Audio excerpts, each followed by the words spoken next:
2017년 4월에 창세기 설교를 시작해서 오늘까지 90회의 설교를 하고 오늘 마지막 창세기 설교를 마치게 됩니다. 창세기 말씀을 묵상할 때 제가 먼저 말씀의 은혜를 받았고 또 그 말씀을 나눌 때에 성도들과 함께 그 말씀을 붙들고 또 기도하고 찬양하게 하신 하나님께 감사를 드립니다. 야곱의 장례가 끝난 후 형들은 두려움이 생겼습니다. 그들은 아버지가 계시지 않아서 요셉이 과거의 일로 보복할까 두려웠던 것입니다. 그래서 그들은 요셉에게 사람을 보내서 다음과 같은 말을 전하도록 하였습니다.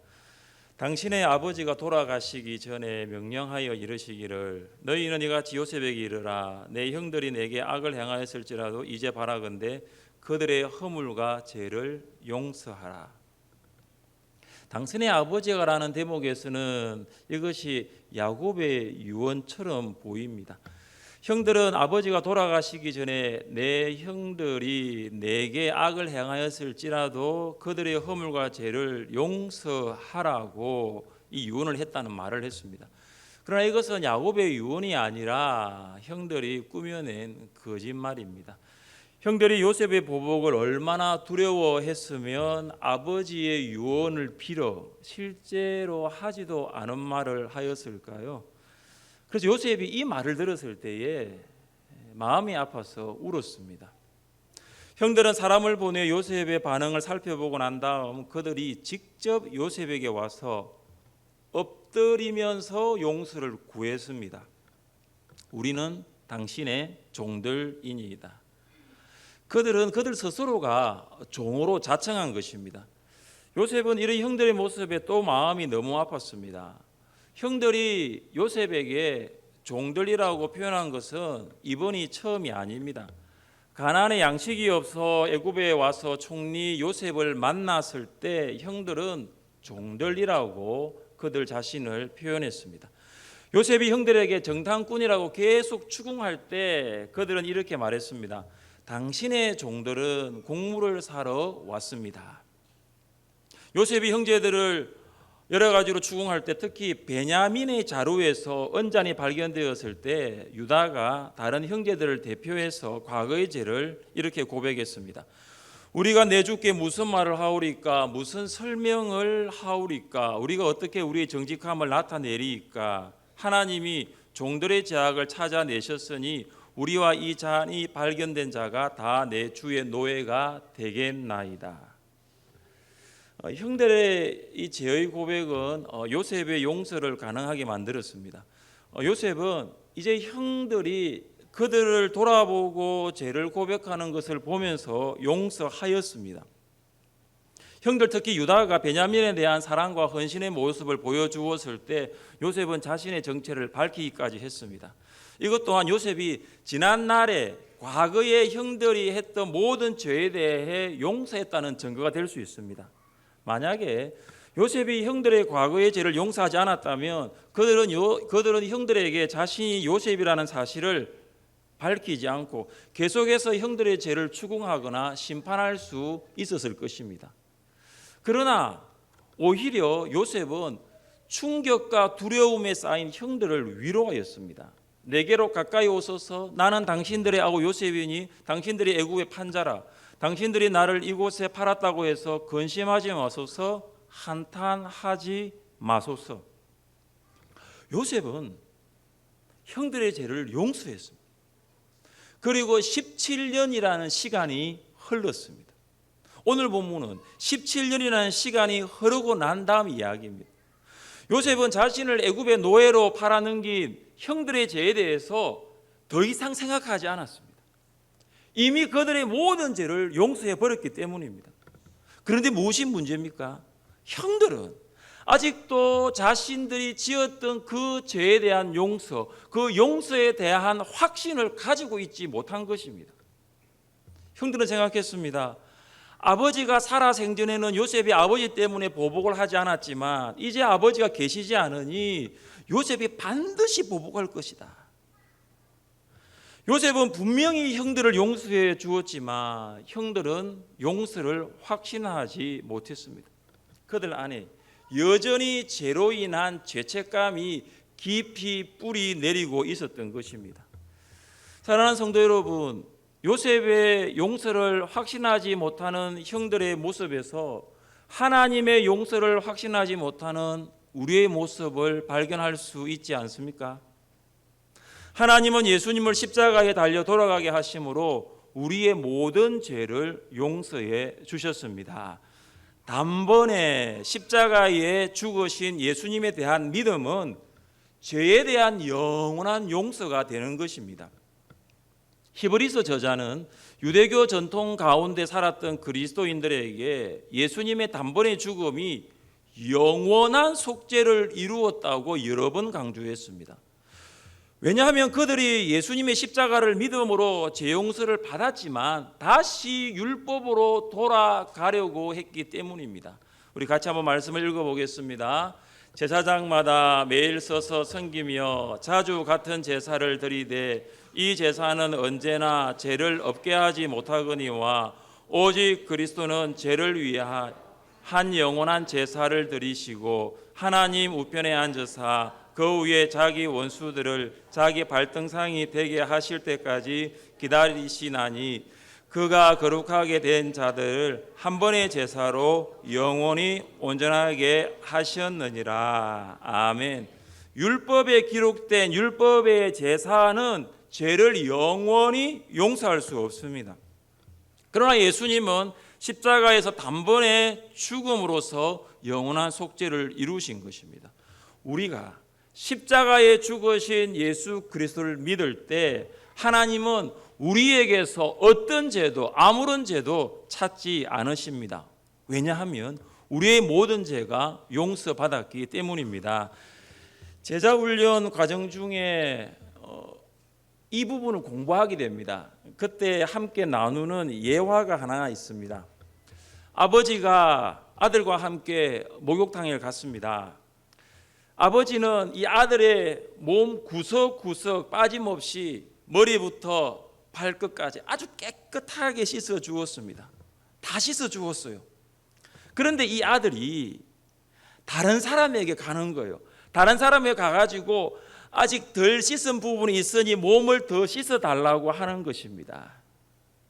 이런 아들의 모습을 보고 있는 아버지의 마음이 어떨까요? 이것이 바로 용서의 확신을 갖지 못한 우리를 바라보는 하나님의 아버지의 마음입니다. 우리는 예수님이 완전한 속죄를 믿지 못하고 때로는 죄책감에 눌려 살아갈 때가 있습니다. 마치 다른 사람에게 가서 자기 몸을 씻어 달라는 아들의 행동이나 다름이 없는 것입니다. 우리는 죄에 대한 분명한 용서, 이것에 대한 확신을 가질 때에 하나님과의 관계, 성도와의 관계에서 풍성한 은혜를 누릴 수 있습니다. 죄 용서에 대한 확신을 가진 성도만이 하나님 앞에 담대히 나갈 수 있는 것입니다. 용서의 확신이 없는 성도는 하나님을 두려워할 수밖에 없습니다. 하나님은 사랑의 하나님이 아니라 공의의 하나님으로 다가오기 때문입니다. 하나님이 마치 우리의 일거수일투족을 감시하고 감독하는 분으로 비춰지는 것이죠. 그래서 용서의 확신이 없는 성도는 신앙이 율법주의 신앙으로 전락되기 쉽습니다. 믿음으로 하나님을 기쁘시게 해야 함을 알매도 불구하고 믿음으로 하나님을 기쁘시게 하는 것이 아니라 행함으로 하나님을 기쁘시게 하는 노력을 하기 때문입니다. 그리고 용서에 대한 확신이 없는 성도는 다른 성도를 용서하는 것이 부족합니다. 율법주의로 살고 있는 성도는 다른 성도를 대할 때도 율법주의로 대하기 때문입니다. 사랑과 긍휼, 은혜와 자비가 발견되기 쉽지 않습니다. 신앙이 굉장히 건조하고 영성이 메마르기 쉽습니다. 하나님의 용서로 인한 평안함은 찾아볼 수가 없고 항상 사람을 보면 비판하려고 하고 판단하려는 성향이 있습니다. 자기 안에 있는 들보를 보지 못한 채 다른 사람에게 있는 티를 보는 것에만 집중하는 것입니다. 사랑하는 성도 여러분, 예수님이 십자가에서 우리의 모든 죄를 용서해 주셨음을 믿고 하나님 앞에 담대히 나갈 수 있기를 바랍니다. 그리고 하나님이 우리를 용서해 주신 것처럼 우리도 가족과 성도들을 용서해 줄 수 있기를 바랍니다. 요셉은 형들을 용서했을 뿐만 아니라 위로까지 하였습니다. 요셉의 용서는 말만 하는 용서가 아니라 행동을 동반한 용서라고 볼 수 있습니다. 그는 형들과 형들의 자녀까지 기르겠다고 약속했습니다. 용서와 위로를 하는 것도 쉽지 않지만 형들과 그들의 자녀까지 뒷바라지 하겠다는 성김과 헌신은 결코 쉽지 않을 것입니다.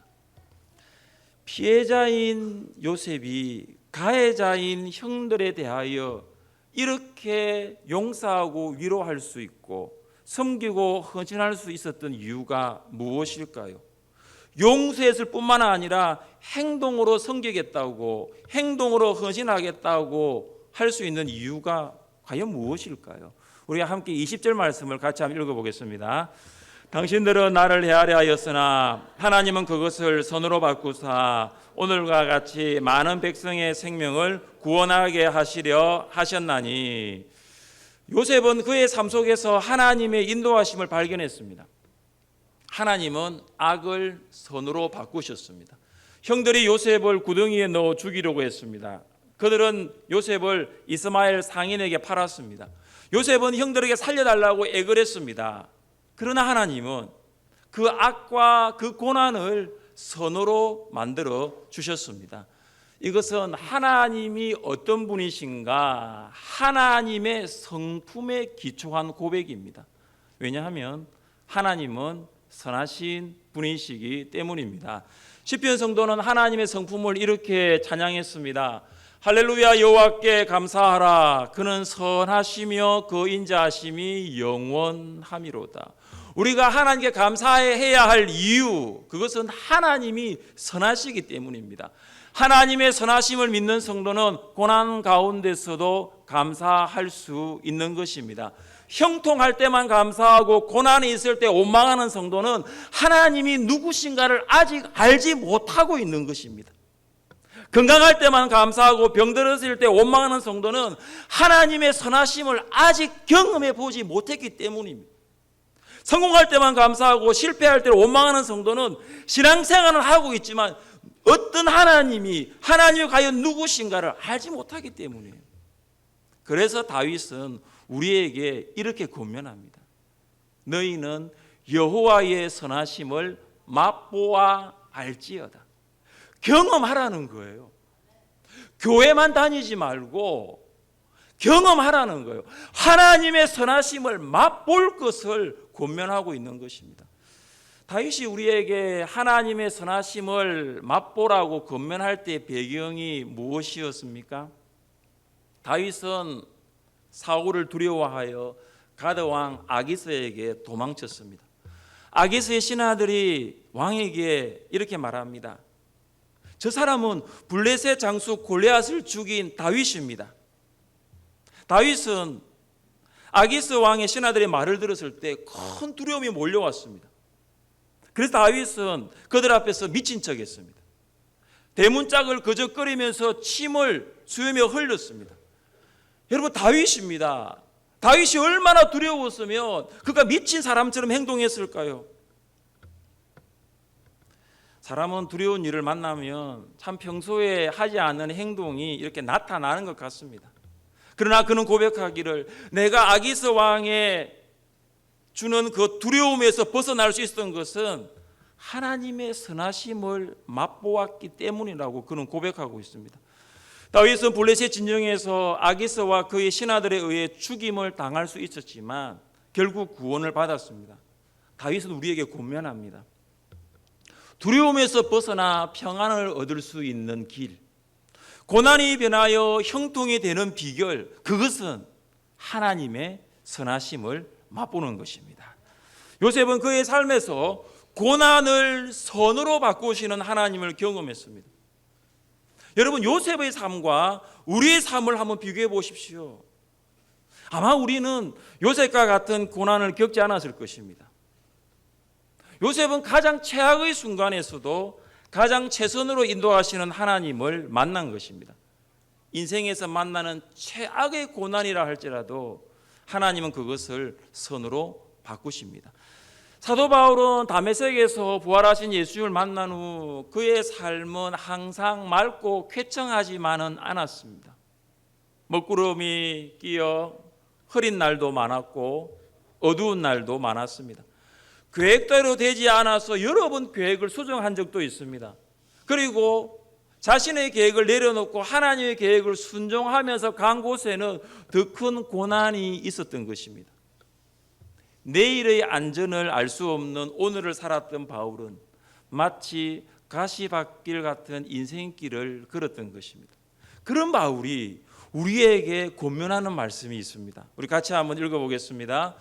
우리가 알거니와 하나님을 사랑하는 자, 곧 그의 뜻대로 부르심을 입은 자들에게는 모든 것이 합력하여 선을 이루느니라. 아멘.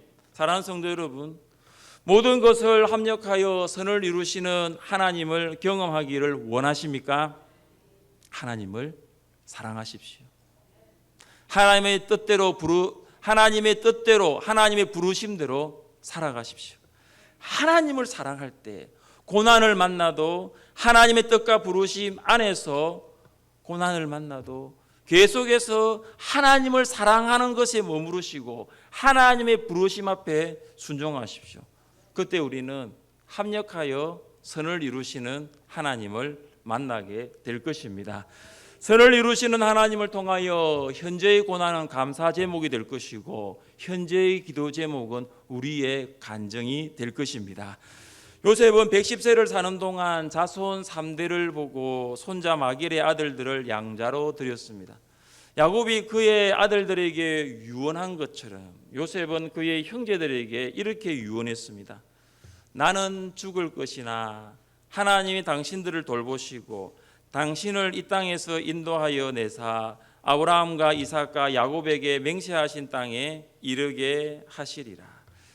인간은 유한하지만 하나님은 영원하다는 말씀입니다.